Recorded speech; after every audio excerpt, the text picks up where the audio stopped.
মিশর যাচ্ছেন প্রধান উপদেষ্টা। ট্রাইব্যুনালে হাজির করা হলো সাবেক মন্ত্রীসহ 16 আসামিকে। লিকুর সহযোগী আনিসুর রহমান সোহাগ গ্রেপ্তার এবং 5 দিন ধরে পঞ্চগড়ে বয়ে যাচ্ছে শৈত্যপ্রবাহ। অভিনন্দন ভোরের পাতার প্রাইম নিউজে, সাথে আছি তাসনু বয়সী। শুনছিলেন সংবাদ শিরোনাম, এবার বিস্তারিত। অন্তর্বর্তী সরকারের প্রধান উপদেষ্টা অধ্যাপক ডক্টর মোহাম্মদ ইউনূস বৃহস্পতিবার কায়রোতে 11তম D8 শীর্ষ সম্মেলনে যোগ দিতে মিশর যাচ্ছেন। প্রধান উপদেষ্টার প্রেস উপসচিব অপূর্ব জাহাঙ্গীর গণমাধ্যমকে জানান, ডক্টর ইউনূস বুধবার ভোরে কায়রোর উদ্দেশ্যে ঢাকা ত্যাগ করবেন। পররাষ্ট্র মন্ত্রণালয় জানিয়েছে, শীর্ষ সম্মেলনের ফাঁকে ডক্টর ইউনূসের কয়েকটি বৈঠক হওয়ার সম্ভাবনা রয়েছে এবং সেই প্রস্তুতিও চলছে। কায়রোতে এই সপ্তাহে অনুষ্ঠিত D8 কমিশনের 48তম বৈঠকের মাধ্যমে D8 এর জন্য একটি গুরুত্বপূর্ণ মুহূর্ত চিহ্নিত হয়েছে।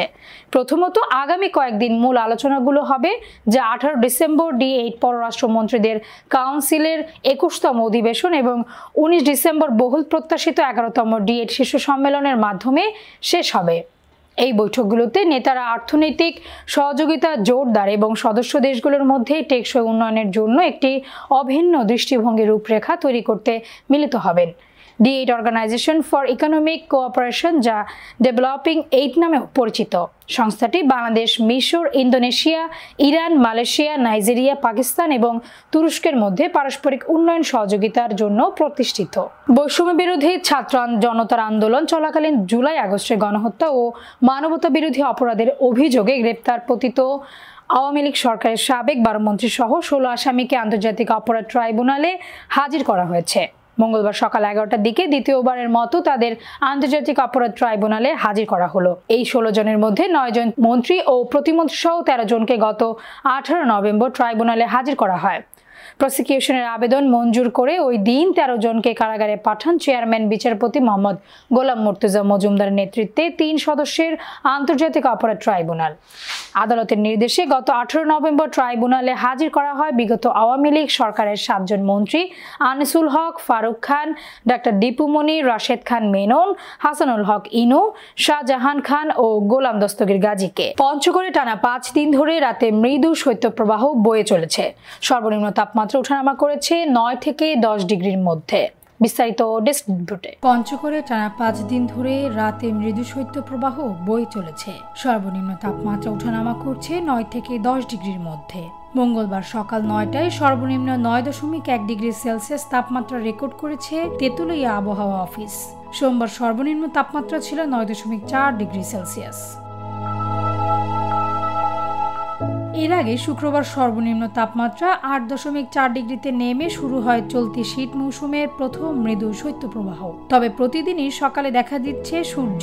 মঙ্গলবার সকালেও ঝলমলে রোদ ছড়িয়ে পড়ে চারিদিকে। সোমবার দিনের তাপমাত্রা বেড়ে রেকর্ড করা হয় 27.5 ডিগ্রি। প্রতিদিন দুপুরের পর হালকা কুয়াশার সঙ্গে উত্তরের হিমেল বাতাসে হাড় কাঁপানো শীত অনুভূত হয়। এতে দিনমজুর, কৃষি শ্রমিক সহ খেটে খাওয়া মানুষদের দুর্ভোগ দেখা দিয়েছে। দুর্ভোগ বেড়েছে রিকশা, ভ্যান চালক সহ নিম্ন আয়ের মানুষের। তেঁতুলিয়া আবহাওয়া অফিসের ভারপ্রাপ্ত কর্মকর্তা জানান, মঙ্গলবার সকাল 9টায় সর্বনিম্ন তাপমাত্রা 9.1 ডিগ্রি সেলসিয়াস রেকর্ড করেছে তেঁতুলিয়া আবহাওয়া অফিস। সোমবার সর্বনিম্ন তাপমাত্রা ছিল 9.4 ডিগ্রি, শুক্রবার সর্বনিম্ন তাপমাত্রা ছিল 8. চলতি সপ্তাহে দিন ও রাতের তাপমাত্রা আরও কমতে পারে। ডেস্ক রিপোর্ট, ভোরের পাতা। শেখ হাসিনার APS হাফিজুর রহমান লিকুর ঘনিষ্ঠ সহযোগী আনিসুর রহমান সোহাগকে গ্রেপ্তার করেছে ঢাকা মহানগর গোয়েন্দা পুলিশ। তিনি বৈষম্য বিরোধী ছাত্র আন্দোলনে একাধিক হত্যা মামলার আসামি। সোমবার দিবাগত রাতে অভিযান চালিয়ে তাকে গ্রেপ্তার করা হয়। আনিসুর রহমান সোহাগকে পল্টন থানার একটি হত্যা মামলায় এজাহারমুক্ত আসামি হিসেবে গ্রেপ্তার করা হয়েছে। অভিযোগ আছে, হাফিজুর রহমান লিকু সব অবৈধ সম্পদের দেখভালের পাশাপাশি নগদ টাকাও গচ্ছিত রয়েছে সোহাগের কাছে।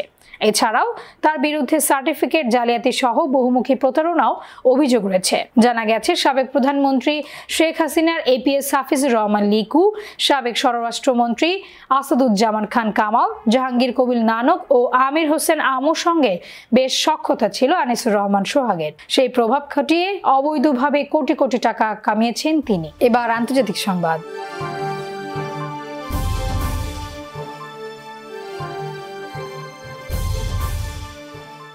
গাজা ইসরায়েলি বাহিনীর বিমান হামলায় নিহতের সংখ্যা ৪৫,০০০ ছাড়িয়ে গেছে। অবরুদ্ধ এই উপত্যকায় হামলা অব্যাহত রেখেছে দখলদার বাহিনী। গাজার উত্তরাঞ্চলে অবস্থিত কামাল আদওয়ান হাসপাতালে হামলার খবর পাওয়া গেছে।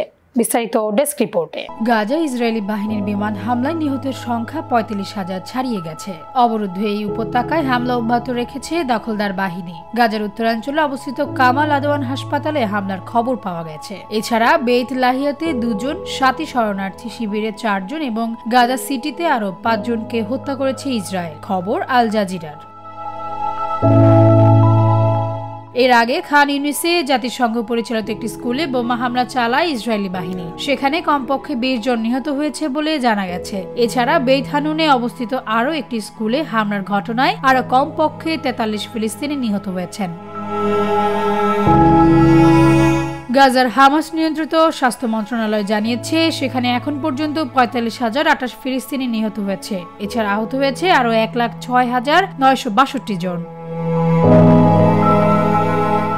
গত বছরের ৭ অক্টোবর ইসরায়েলের ভূখণ্ডে প্রবেশ করে আকস্মিক হামলা চালায় ফিলিস্তিনি স্বাধীনতাকামী সংগঠন হামাস। এরপরেই গাজায় পাল্টা আক্রমণ চালায় ইসরায়েল। সে সময় থেকে এখন পর্যন্ত গাজার বিভিন্ন স্থানে হামলা চালিয়ে যাচ্ছে ইসরায়েল বাহিনী। ডেস্ক রিপোর্ট, ভোরের পাতা। এবার বিনোদনের সংবাদ।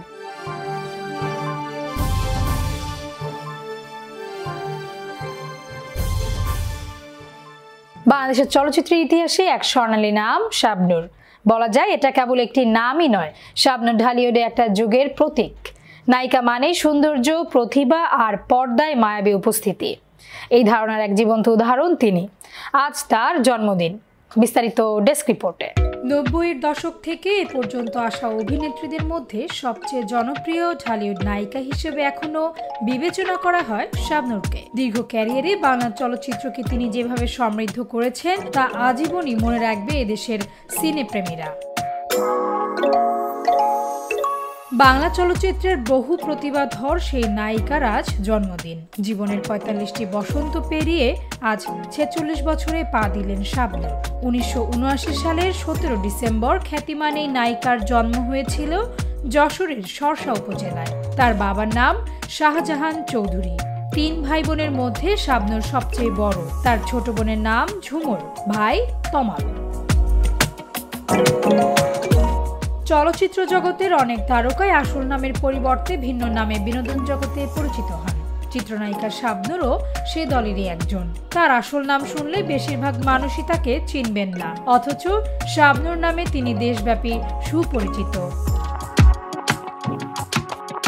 পারিবারিকভাবে শাবনূরের নাম রাখা হয় কাজী শারমিন নাহিদ নূপুর। পরে স্বনামধন্য চলচ্চিত্র পরিচালক এবং তার মেন্টর এহতেশাম কাজী শারমিন নূপুরকে বানিয়ে দেন শাবনূর। শাবনূর শব্দের অর্থ হচ্ছে রাতের আলো।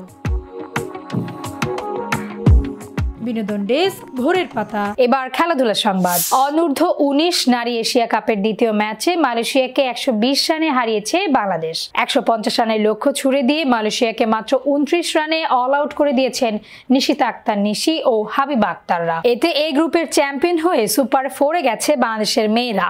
প্রথম ম্যাচে শ্রীলঙ্কাকে হারিয়েই সুপার 4 নিশ্চিত করে ফেলেছিল বাংলাদেশ।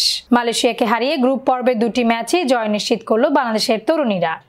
আজ মঙ্গলবার কুয়ালালামপুরের বায়োমাস স্টেডিয়ামে টস জিতে ব্যাট করতে নেমে নির্ধারিত ২০ ওভারে ৫ উইকেটে ১৪৯ রান করে বাংলাদেশ।